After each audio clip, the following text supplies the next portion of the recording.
right, welcome to the Vaughn podcast, sponsored by Perfect Game and Vaughn Sports Academy. Look, we lucky enough to have these guys right here. Reynolds, Don Mattingly. First, I just gotta say, Don Mattingly was when I got called up in 1991. I'm flying in from Scranton on a prop plane. I thought I was gonna crash, just get into the stadium. And my first game, I'm playing against the Yankees. I get to first base, and here's the guy that's like my hero. Oh yeah, all of my life. I'm from Southern New England, so I'm in. At that time it was WPIX Channel 11. I'm watching him, and now, I'm standing next to him, and I was shaking in my boots. So, Donnie, talk, how you been? How's everything? I'm being good, man. Just came off an unbelievable year, right? With Toronto, now in Philly. Been a long time since I got on that field, right? But you just keep moving in this game, man. Keep progressing, keep going, keep moving with the game. It keeps changing, keeps evolving. Players keep getting better. You just got to keep moving with it. The amazing thing, Mo, like Donnie's got a hitting video demo, documentary coming out another month or two, and it goes from impacting the ball to all the mechanics, all the things that are hitting back to being simple. Right. So he said one phrase when we were talking earlier, and I said, so when Ted Williams came through and you were in Boston, did you get a chance to talk to Ted? He's like, yeah, I talked to Ted. Did you talk to Ted Williams? Yeah. How cool is that? These guys got to talk to Ted. Then it was like, what about Joe DiMaggio? Yeah, I talked to Joe DiMaggio. I said, I'm sure you talked to Mick. And all of a sudden I'm thinking, well, those guys talked to Ty Cobb. Right. And Donnie's talking to Bo Bichette in the 2025 World Series. That's 100 years of hitting. Yeah. And so when he's telling me there's 4 great things every great hitter does, I have to take stock and listen. That's important. Listen, Donnie, I believe, as I said, I was just telling you, and look, Harold, you've been around, this is your 30th year at ESPN. Yeah. And, as an analyst, you're to me back, what I call the old school guys that really understood and knew how to play the game on both sides. We got a Golden Glove defender right here, which I never was playing first base. In fact, he was picking my stuff down there when I was putting it down there, he was picking it, and you be playing, with the goals. So you guys both played offense and defense. But damn it, hitting is about, to me, staying on the ball, staying through the ball, adjusting your swing when you need to with 2 strikes, having an approach with men in scoring position. It's a different bat with nobody on base versus when guys are on base. Yeah. The outs dictate how you're going to do things. The scoreboard tells you, where the ball's going to be. So talk to me a little bit about that. I know, listen, the analytics is part of our game, and we need to use it to our best ability, but it can't be the full thing when it comes to hitting the baseball. No, you're preaching to the choir now, because when we talked, and I wrote a little document one night, I was getting frustrated with, pop-up, strikeouts, walks. That was it, right? And guys trying to hit the ball at the ballpark all the time, which, we want to hit the ball at the ballpark. We want to get it in the air, for sure. But the count dictates that. I think the game dictates it, and the pitch dictates it. Right. You can't just direct it, right? And can't make it happen. The ball, I've always said the ball tells you where to hit it, and pitchers throw homers. Wow. You don't necessarily hit them, but pitchers throw them. They produce them. And if you watch video and highlights, the home runs are coming on balls, mistakes that guys leave right in the middle of the plate. They all look the same. It's like a hanging slider. Very rarely you've seen a nasty breaking ball down and away getting hit out of the ballpark, right? But we do talk about all of the stuff you talk about, because hitting not only is mechanics, which is very important, but then how do you game plan? Do you understand yourself? Do you understand what the pitcher can do? And then the game situation tells you how to hit and what you need to do. And Harold and I, we just talked about it for 2 or 3 hours one day on video, and it was just so much fun to talk about. I think the big thing that stands out, I got 2 guys that drove in a lot of people. I didn't do that. And you're 100%, Mo, when you say it's different with a runner in scoring position. I've always said it's an art form to drive in runs. It's a difficult thing, and that's all the things come into play. How's he going to pitch me? What's the situation? Is he trying to pitch me? Today a lot of people are not looking at a lineup and saying that matters, that affects how you might be pitched. So I throw that out there. Did it matter who was hitting behind you? And did it matter who was hitting behind you? Donnie, you can go first. Oh, I think you didn't realize it. I didn't realize at the time how important it was. But, I hit in the lineup with Dave Winfield behind me, Don Baylor behind me. I mean, that pitcher he's not afraid of me. He's afraid of Dave. He's going to throw me strikes. And so I think it definitely matters who's hitting behind you. It's not the end-all, tell-all, right? You still got to get yourself a good pitch to hit and things like that. But where you're at in the lineup is important. And you talk about guys that drive in runs. For me, almost every guy that drives in runs is a good breaking ball hitter. That will be willing to take. You don't drive in home runs or runs just with the homer. It's doubles. It's getting a base hit with a guy on second, and those are the guys that are able to hit the ball. You think about Miguel Cabrera, one of the greatest hitters of all time, right-handed hitters. He'd take his hits when he had a runner at second base, and they're giving him the knock. He's taking his knock to drive it in. So I think all those things come into play. Yeah, I believe it 100%. I think it's fair. I think the positioning in the lineup. I think some of our. And I'm not going to say the names of teams have great players in the wrong slots, in the 2 slot. I always think that the guy on occupying your base is what's going to produce what that hitter's going to get.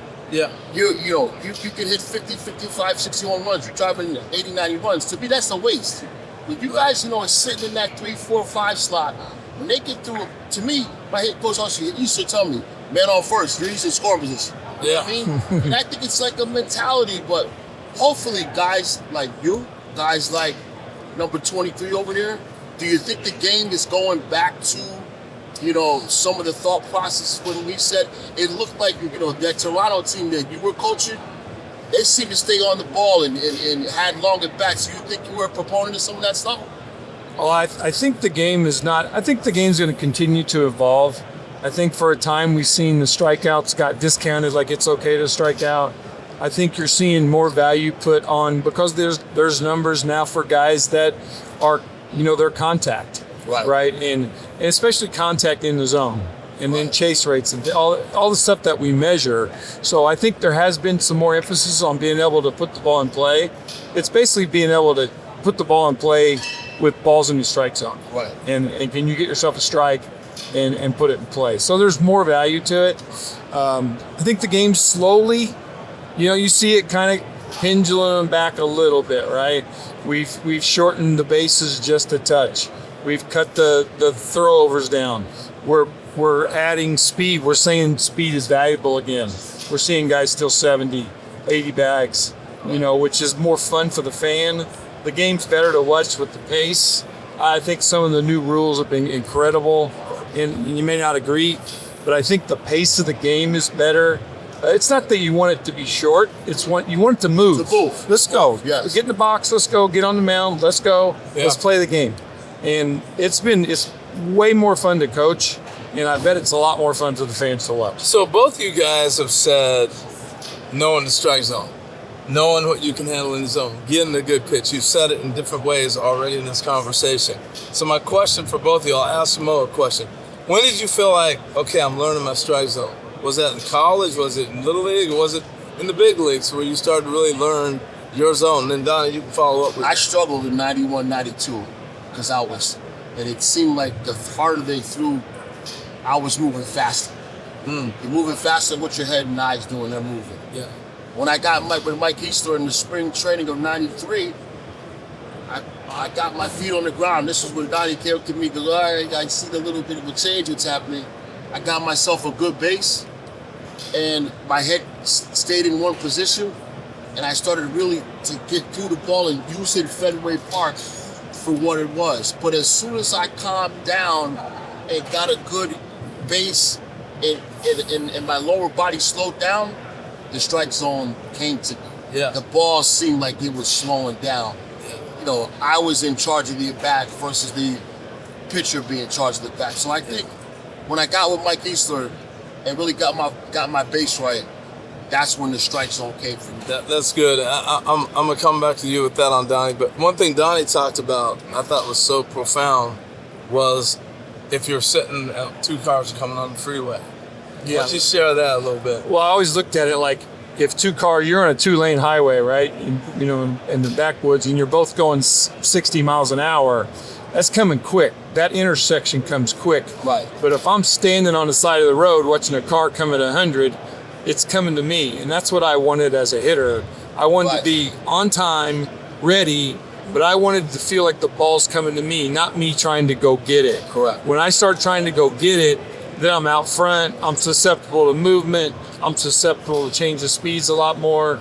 And my eyes don't work as good. When I'm going, I'm causing that collision, my eyes are giving me bad information because my eyes are the computer. Right. That's what tells me spin, velocity, location. And it has to, we know it has to happen in a split second, right? So the more I'm getting that information with the still head, but also on the move. And it's, you know what I'm saying? I'm saying the same thing, but it sounds counterproductive, right? I got to be on the move. My swing's got to be in process with a still head. Right. And under control. And then that ball comes to me. Donnie that ball used to sink. Yeah, it looked like it. It Sink down, sink, boom. And that's when you know you're And on. you did that too. Yeah. You tried to sink. Oh. I wanted to get my face on it, I was so used to hitting with my head high in the air. I was like, man, I got to get my face on plane. That's how I got lower and lower because I got more confident as a player. So you wanted to be right I here wanted on plane. It's kind of what Barry talks about, right? Catch the ball. Yeah. Right? And, Barry's obviously amazing, but the guys that I've seen that he's taught, talks about catching that ball. And what's he doing? He's putting his head right there. Right. Yeah. Right on the ball. For me, that was the biggest thing, having played against Boston when Walt Reniak was the hitting coach. And we go down that tunnel underneath and Fenway in center. You guys know what I'm talking about. Yeah, the rats. And the rats going around. Down there, and Walt got that tobacco stain. He would flip balls all day long. Yep. But I'd be sitting in there waiting for those guys to finish hitting, and it'd be Dewey Evans and it'd be Wade, and they'd be just leaving their head down forever.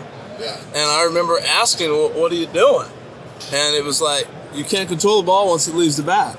Right. You keep your head there. And Dewey actually was like, take batting practice and don't worry about watching where it goes. Just stay there. And all of a sudden that allowed me to track the ball better, but it also got me where I can just hit the ball. And I was like, wow. If you think about that, changed everything. As soon as you pick your head up, your swing stops. So the second that I pick my head up, I'm swinging, I'm getting ready to hit it. And now I want to look to where it goes. I'm starting to go backwards, and my swing just no longer continues towards the pitcher. Right. But if I'm training my head to stay down, I'm swinging, I'm finishing, and then I'm like, where to go? Right. Yeah. Instead of like, where is it? Yeah. And have my head up. Right. You got one of your guys, it's pretty bad, Bo Bichette. Oh, he's incredible. He was right there. He hit that home run, bang. I said, wow, that was great. Tell me about him. He's gonna be sought after, right? He is sought after. Yeah. And I'll tell you, just enough. It doesn't take much. He had like a 12 or 15 at pitch bat off Scooble in Detroit, where he fouled off, end up with a base hit. He cut an inning off his game that day. So instead of him trying to get into the seventh with us, I think he was out after 6. Right. And now we're in the bullpen. But this is a guy that, like you said, leaves that head down. He's inside out. I think sometimes he gets some criticism for being too much inside out because he's not hitting. But he is a guy that can shoot the ball down the right field line as good as anybody. And when he's going right, he'll hit you out of the ballpark to left field too, or center. It's big power. You don't really realize. That's the World Series. Yeah, that's Dead center. Yeah, Dead dead center. center. Wow. And his power is right center for me in general, right, when he's swinging good. Donnie, you got a lot of information you can give to Bryce Harper, to all these guys you're gonna go talk to, and I know you gotta talk to players a different way than when we used to play. I know that's the case. I'll just say this on this mic right now. All you Philly guys, left-handed hitters, I hope you walk into this man's office and pick every possible thing he has to say that can help you be successful because he knows what he's doing. It's good stuff, Mo. Thank you. I appreciate that, Mo. That's what he's doing. They've got Kevin Long's did a tremendous job in Philly, and those guys are accomplished hitters. Yep. For me, I'm going to go and learn from Bryce. I'm going to go and learn from Schwarber. I want to see what they do, how they think, because to me, hitting's really the same. There's a little bit of a different language now than when we played. Right, that's all it is. But it's the same, right? When the guy has that vert fastball, when they talk about vert, in our day, we didn't have the information. So the guy in front of you would walk back and tell you, hey, this guy's ball's taking off up top, man. You better get him down. Yep. And he probably had high spin rate, right. Or, he got extension that made it jump on you. And so it's really the same. And I think that's what Harold and I talk about on our little thing is that hitting's really the same. It's tougher. It's tougher now. I'm telling you, it's tougher. These guys, how many guys are throwing 100 when we play? Velocity causes problems. You have to be shorter. You have to be more direct. And time is, when a guy put me in, when Randy Johnson's throwing 101 or 2, it puts me in more risk than a guy that's swinging it throwing at 88 or 91. Randy Johnson used to get you ready. I faced him. I got more time. I faced him just so I could be on the ground versus everybody else. But time is tough, and that's what the game is today is velocity. It's harder on hitters. It's tougher to get a hit nowadays. I promise you. That's good stuff. Mo, thanks for having us, bro. Yeah. Appreciate it. Look, I know you guys have been busy. We've been trying to connect. I appreciate you two taking 15, 20 minutes with me. Good luck. Keep going 30 years. Donnie, great to have you, and I love you, bro. All right, it's bonus content time here on MVP, the Mo Vaughn podcast at ABCA, where Mo spoke with Harold Reynolds and Don Mattingly. He also got to catch up with a young man named Carter Nash. Now, Carter Nash is the number 7th ranked player in the 2029 class, and as big as his skill set is, his personality is even bigger. So us here at Perfect Game, we had him kind of be our correspondent out on the floor, and he got to catch up with Mo, and Mo had an amazing interview with Carter Nash. Here's that interview right now. We're here with Mo Vaughn. So I have a few questions for you. What was your journey to get to the MLB? My journey, I think I was lucky. I came out of college. I was a supplemental first round pick for the Red Sox. Mm-hmm. I think I was picked 31. I went right from college to AA. Well, I went to instructional ball, which was hot as hell. Winter Haven, Florida, when the Red Sox were there. And then I went right to AA. AA? Okay, I was in upstate Connecticut, and I was lucky because I'm from Connecticut. So I was drafted pretty much by my hometown team in Boston. I went to AA in upstate Connecticut. I went to AAA for another season in Rhode Island, and then playing in the Red Sox. Like, I had family there. My mom's sister lived there in Boston. So I had been around the area for a while. I've been going to Cape Cod all my life. So I was very, very fortunate on my journey to be comfortable where I was because I've been traveling that way my entire upbringing. Yeah. So like, what is that feeling like when you're first called to the show? Like when you're on the big stage? Wow, it's what we all work hard for, right? Like every day, you're pushing, you're working, you're going to the gym, you're working on your swing, your defense, all those things, whether you're coming out of high school or coming out of college, you put together a years of preparation to get that call is all, that we're looking for. We got to be understanding that it's a tough road, to get to the big leagues. It's hard. You have to put in the time. You got to stay, you specifically, you got to stay mentally focused, understanding what Carter can do. What's Carter's game? Is your game speed? Is your game speed and power? Is your game defense speed and power? Are you 5'2"? How do you affect the game on every level is what's going to get you where you want to go. And if you can do all those things and understand and not get out of it, not get sidetracked, not get misled. Understanding what Carter Nash can do, you'll get what you want. Yes, sir. Yes, sir. Good stuff. And I got another question. Who was the hardest, most difficult pitcher you've ever faced?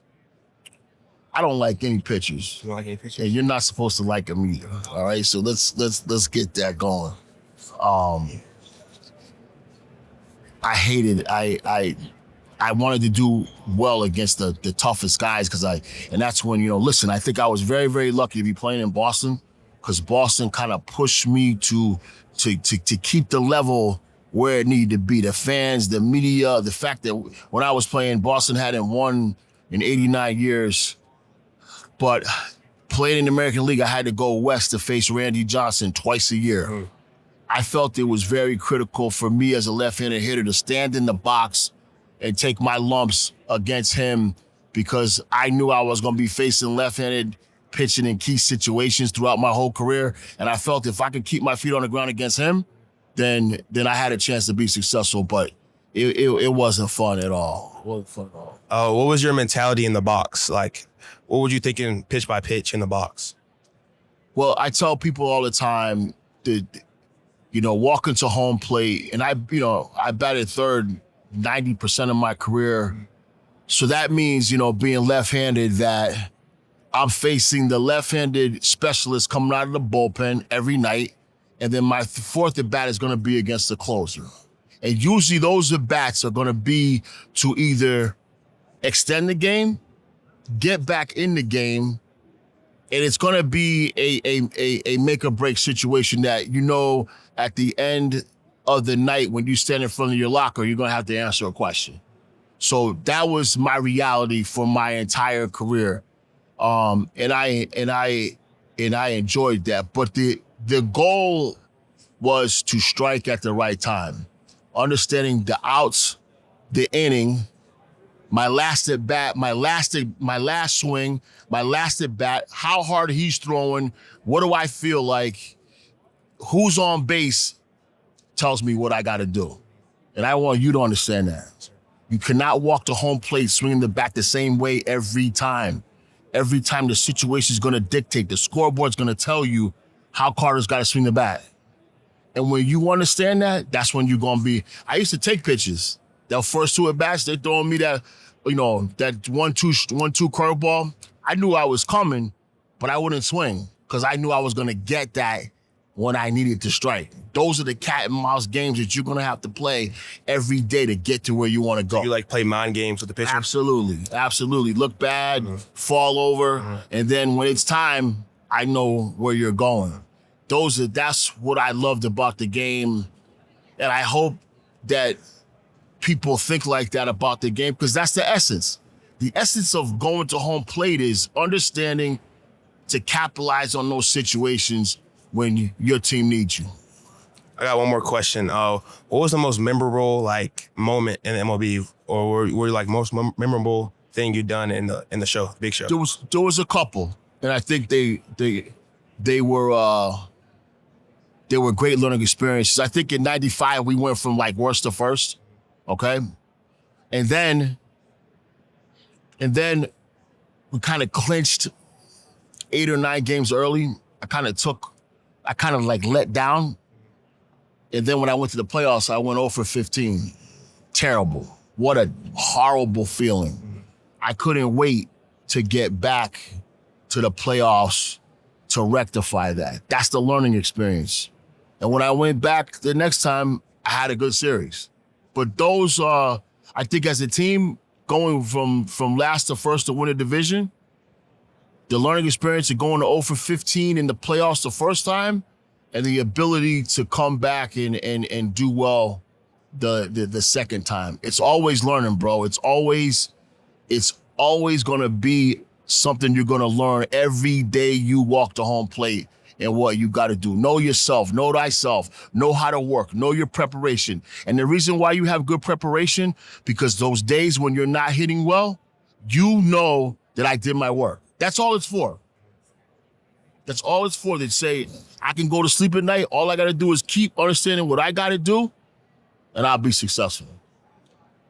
So like I'm gonna go like super like did you do anything before the game like that you were like a routine like you know like anything like superstition? Well, I'm crazy superstitious. Like yeah, like oh man, there's all different types of stuff. I can't even remember them all.